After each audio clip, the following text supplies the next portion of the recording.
Topic છે કોષ potential એટલે શું, સવિસ્તાર સમજાવો અને વિદ્યુત રાસાયણિક કોષનો EMF એટલે કે ઇલેક્ટ્રોમોટિવ ફોર્સ કઈ રીતે નક્કી કરી શકાય। તો મિત્રો વિદ્યુત રાસાયણિક કોષમાં જ્યારે બે વિદ્યુત ધ્રુવોને એકબીજા સાથે કોપરના તાર વડે જોડવામાં આવે તો કોષમાં થતી રાસાયણિક પ્રક્રિયા દરમિયાન ઉદ્ભવતા વિદ્યુત ચાલક બળ વડે ઇલેક્ટ્રોનનો પ્રવાહ એનોડ થી કેથોડ તરફ વહે છે। આ જે વિદ્યુત ચાલક બળ ઉત્પન્ન થાય છે એને કહેવાય કે કોષનો કોષ પોટેન્શિયલ અથવા EMF ઇલેક્ટ્રોમોટિવ ફોર્સ। બરાબર છે, સમજાય તે માટે હું ફરીથી તમને અહીં આકૃતિ દ્વારા રિપ્રેઝન્ટેશન કરું છું, ડેનિયલ કોષ દર્શાવું છું। કયો કોષ દર્શાવું છું? ડેનિયલ કોષ। સમજી લો કે એક પાત્રમાં આ ઝિંક સલ્ફેટનું જલીય દ્રાવણ ભરેલું છે અને તેમાં ઝિંક ધાતુનો સળિયો ડુબાડેલો છે। આ ઝિંક ધાતુનો સળિયો છે। એક બીજું પાત્ર છે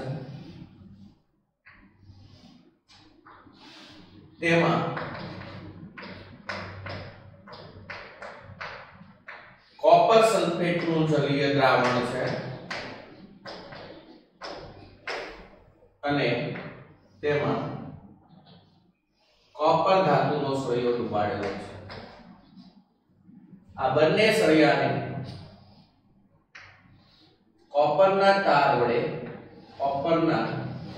તાર વડે ગેલ્વેનોમીટર કે એમીટર દ્વારા જોડાણ આપવામાં આવે અને વચ્ચે ક્ષાર સેતુ મૂકવામાં આવે તો આ એક પ્રકારનો બન્યો વિદ્યુત રાસાયણિક કોષ અને આ પર્ટિક્યુલર વિદ્યુત રાસાયણિક કોષને આપણે કહીએ છીએ ડેનિયલ કોષ।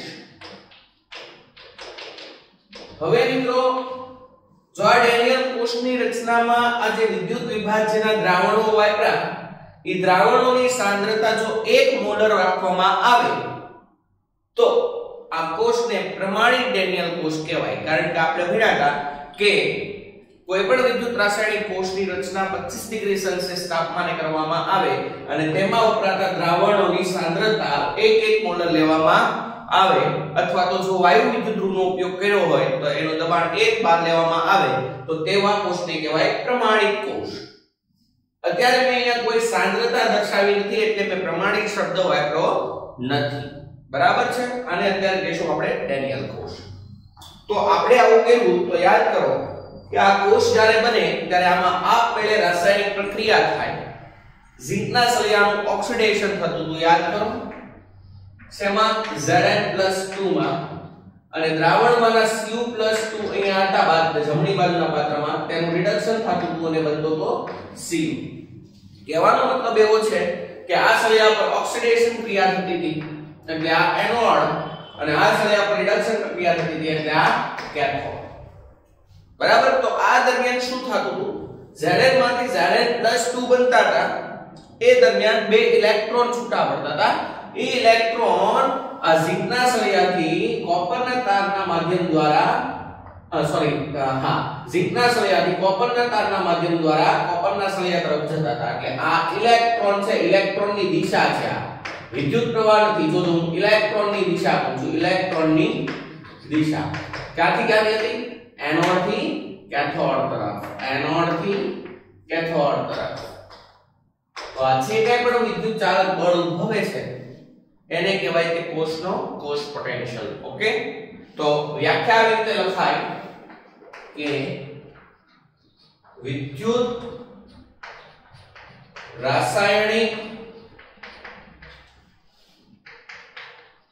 કોષમાં બે અર્ધકોષોને કોપરના અથવા તો તાંબાના તાર જોડી તેમને ક્ષાર સેતુ દ્વારા સંપર્કમાં રાખવામાં આવે તો તેમાં થતી રાસાયણિક પ્રક્રિયા દરમિયાન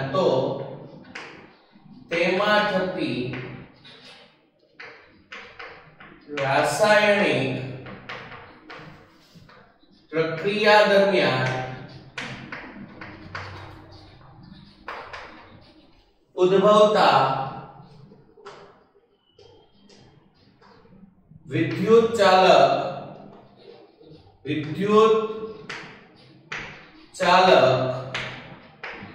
બળ વડે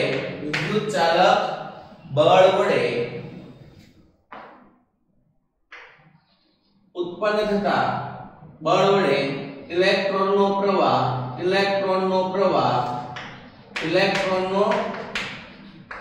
પ્રવાહ આપમેળે એનોડ થી કેથોડ તરફ વહે છે, જેને તે કોષનો કોષ પોટેન્શિયલ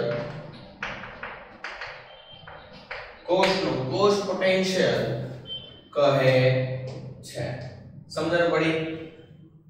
મિત્રો, વિદ્યુત રાસાયણિક કોષમાં બે અર્ધકોષોને કોપરના તાર વડે જોડીને તેમને એકબીજા સાથે ક્ષાર સેતુ દ્વારા સંપર્કમાં રાખવામાં આવે તો તેમાં થતી રાસાયણિક પ્રક્રિયા દરમિયાન ઉત્પન્ન થતા વિદ્યુત ચાલક બળ વડે આપમેળે ઇલેક્ટ્રોનનો પ્રવાહ એનોડ થી કેથોડ તરફ શરૂ થાય છે। આ જે વિદ્યુત ચાલક બળ ઉદ્ભવે તેને કહેવાય તે કોષનો કોષ પોટેન્શિયલ। મિત્રો, કોષ પોટેન્શિયલ ને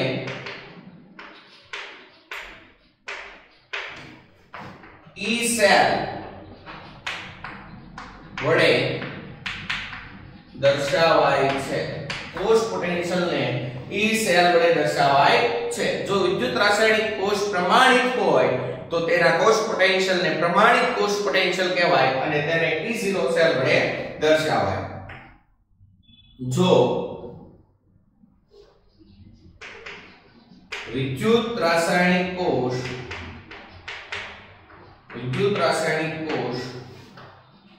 પ્રમાણિત હોય તો તેને પ્રમાણિત કોષ પોટેન્શિયલ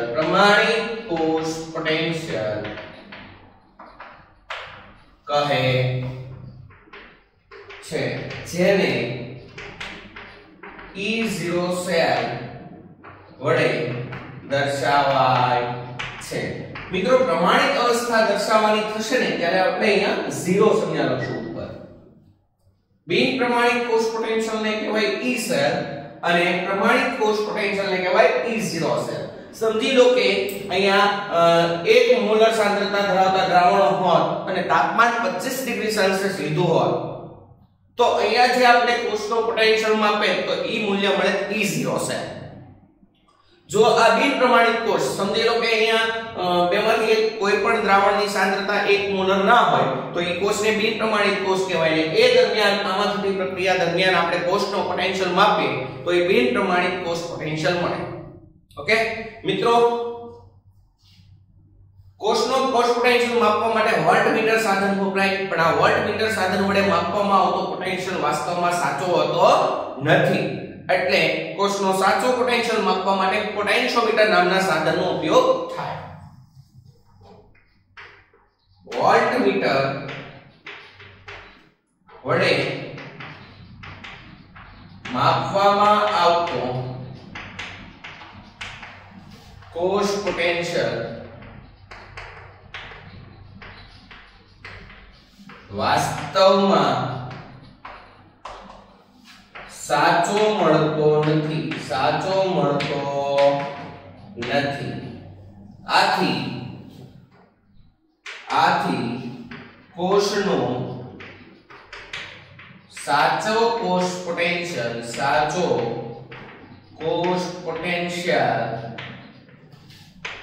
માપવા માટે પોટેન્શિયોમીટર નામના સાધનનો ઉપયોગ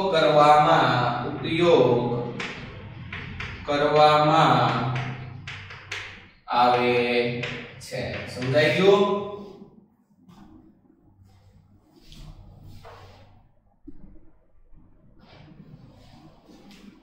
ત્યારબાદ મિત્રો વાસ્તવમાં કોષ પોટેન્શિયલ એટલે શું થાય? તો કોષ પોટેન્શિયલ છે શું? તો કોષ પોટેન્શિયલ એ વિદ્યુત રાસાયણિક કોષમાંના કેથોડ અને એનોડની ઇલેક્ટ્રોન મેળવવાની વૃત્તિની તીવ્રતાનો તફાવત છે। કોષ પોટેન્શિયલ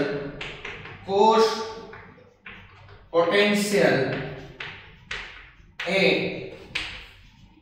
વિદ્યુત રાસાયણિક કોષમાંના કેથોડ અને એનોડ ની ઇલેક્ટ્રોન મેળવવાની તીવ્રતાનો તફાવત છે। કોષ પોટેન્શિયલ શું છે? વિદ્યુત રાસાયણિક કોષની રચનામાં રહેલા કેથોડ અને એનોડની જે ઇલેક્ટ્રોન મેળવવાની વૃત્તિની તીવ્રતા હોય એનો તફાવત છે। હવે મિત્રો ઇલેક્ટ્રોન મેળવવાની તીવ્રતા એને કહેવાય રિડક્શન પોટેન્શિયલ। ઇલેક્ટ્રોન મેળવવાની તીવ્રતાને કહેવાય રિડક્શન, કારણ કે જે બધા ઇલેક્ટ્રોન મેળવે એનું શું થાય? રિડક્શન। તો એ રિડક્શન પામવાની તીવ્રતા એને કહેવાય રિડક્શન પોટેન્શિયલ। આવી રીતે ઇલેક્ટ્રોન મુક્ત કરવાની વૃત્તિની તીવ્રતાનું માપન કરીએ તો એને કહેવાય ઓક્સિડેશન પોટેન્શિયલ। બરાબર છે? પરંતુ હાલમાં IUPAC એવું નક્કી કરેલું છે કે કોઈપણ કોષના અર્ધકોષના રિડક્શન પોટેન્શિયલ એનો વિદ્યુતધ્રુવ પોટેન્શિયલ ગણો। એટલે આપણે આખા ચેપ્ટરમાં વિદ્યુતધ્રુવ પોટેન્શિયલ અને રિડક્શન પોટેન્શિયલને સરખો લેશું। બરાબર? અને મોટાભાગના એક્ઝામ્પલમાં રિડક્શન પોટેન્શિયલને ધ્યાનમાં લેશું। બરાબર? રિડક્શન પોટેન્શિયલ એટલે શું? કોઈપણ ધ્રુવની ઇલેક્ટ્રોન મેળવવાની તીવ્રતાનું પરિમાણ એને કહેવાય તેનો રિડક્શન પોટેન્શિયલ। કોઈપણ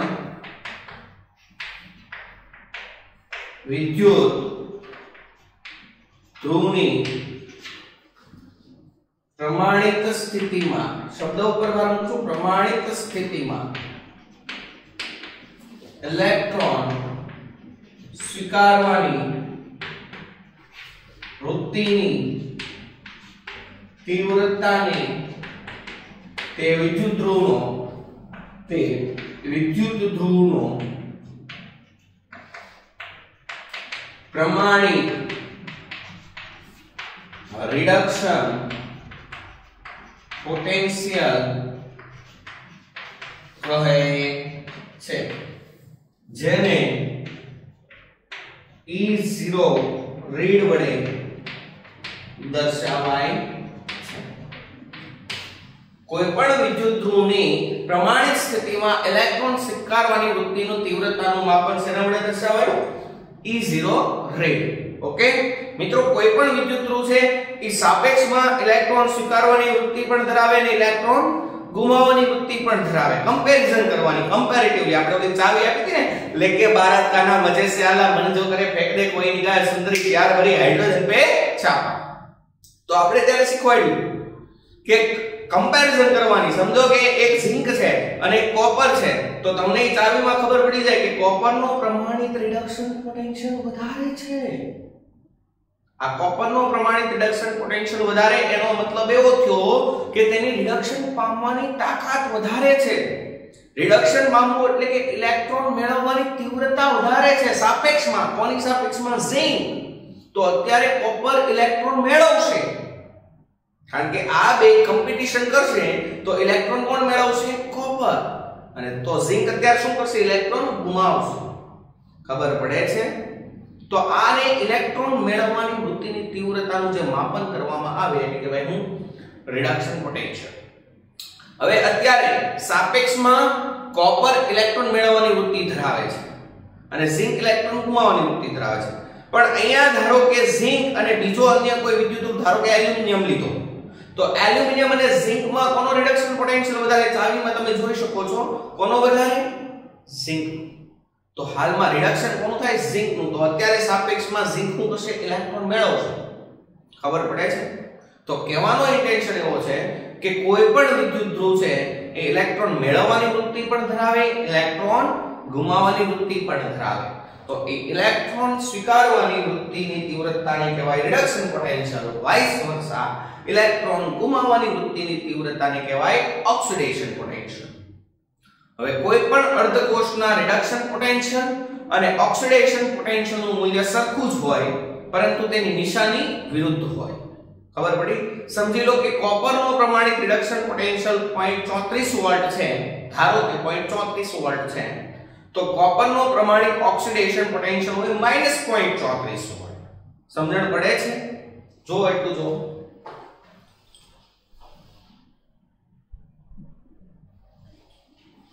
હવે કોઈ પણ વિદ્યુત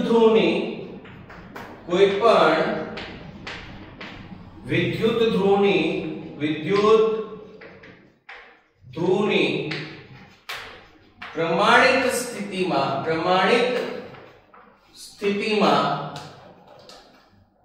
ઇલેક્ટ્રોન ગુમાવવાની વૃત્તિની તીવ્રતાને તેનો પ્રમાણિત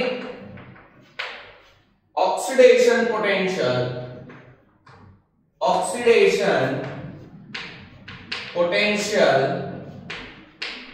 કહે છે, જેને E0 ઓક્સી વડે દર્શાવાય છે. ઓકે, આપણે વાત કરીએ ઇલેક્ટ્રોન સ્વીકારવાની વૃત્તિની તીવ્રતાને રિડક્શન પોટેન્શિયલ કહેવાય, ઇલેક્ટ્રોન ગુમાવવાની વૃત્તિની તીવ્રતાને ઓક્સિડેશન પોટેન્શિયલ કહેવાય. તો કોઈ એક જ વિદ્યુત ધ્રુવનો પ્રમાણિત રિડક્શન પોટેન્શિયલ અને ઓક્સિડેશન પોટેન્શિયલના મૂલ્ય સરખા હોય, પરંતુ નિશાની વિરુદ્ધ હોય. કોઈ એક જ વિદ્યુત ધ્રુવના પ્રમાણિત ઓક્સિડેશન પોટેન્શિયલ અને પ્રમાણિત રિડક્શન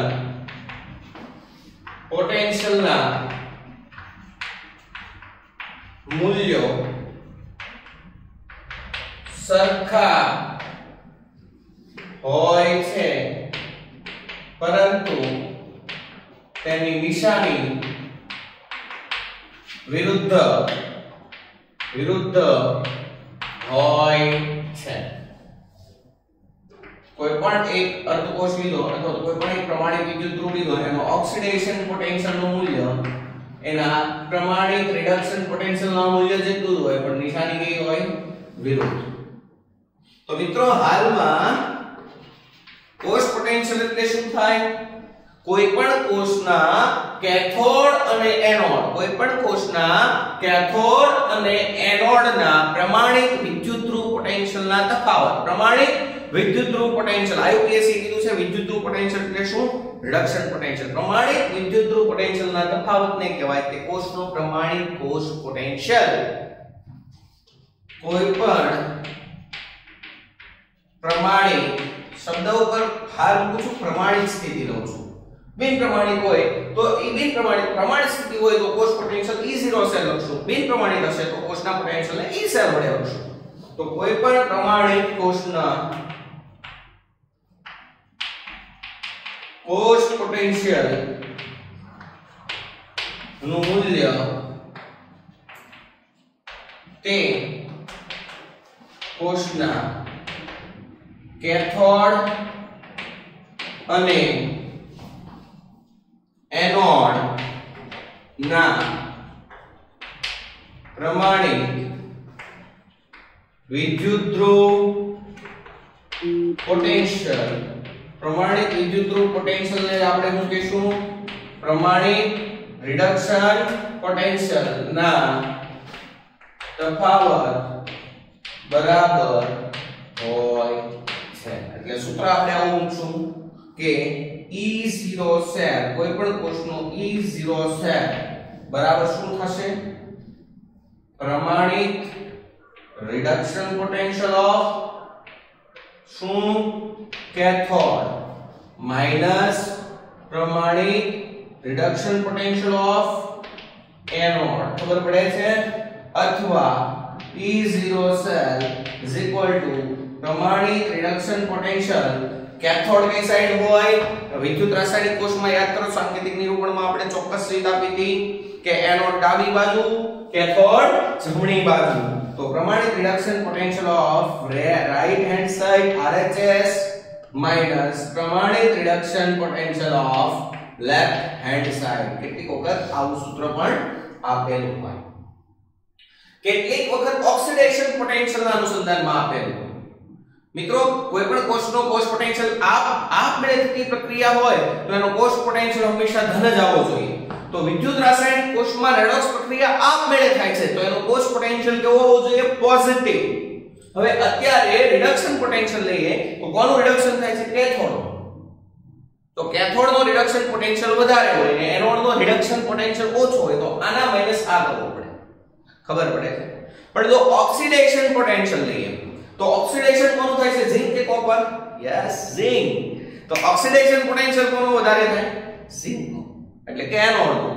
તો ઓક્સિડેશન પોટેન્શિયલ ના આધારે E0 સેલ લખવું હોય તો તમારે લખાય એનોડ અને કેથોડ ના ઓક્સિડેશન પોટેન્શિયલ નો તફાવત. એટલે તમે આવું સૂત્ર પણ માની શકો E0 સેલ બરાબર પ્રમાણિત oxidation potential of anode minus પ્રમાણિત ઓક્સિડેશન પોટેન્શિયલ ઓફ કેથોડ. સમજી ગયા?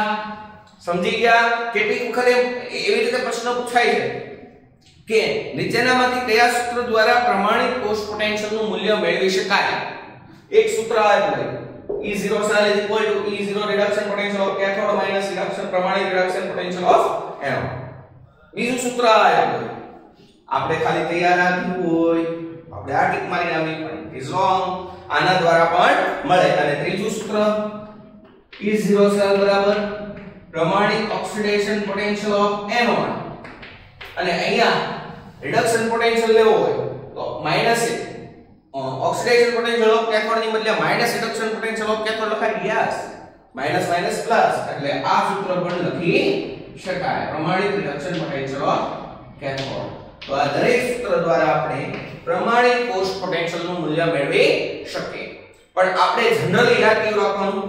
મોટા ભાગે આપણે NCERT સિલેબસ પ્રમાણે બોર્ડ તરફ જવું હોય તો આપણે વાપરવાનું આપણે યાદ બધા રાખવાના.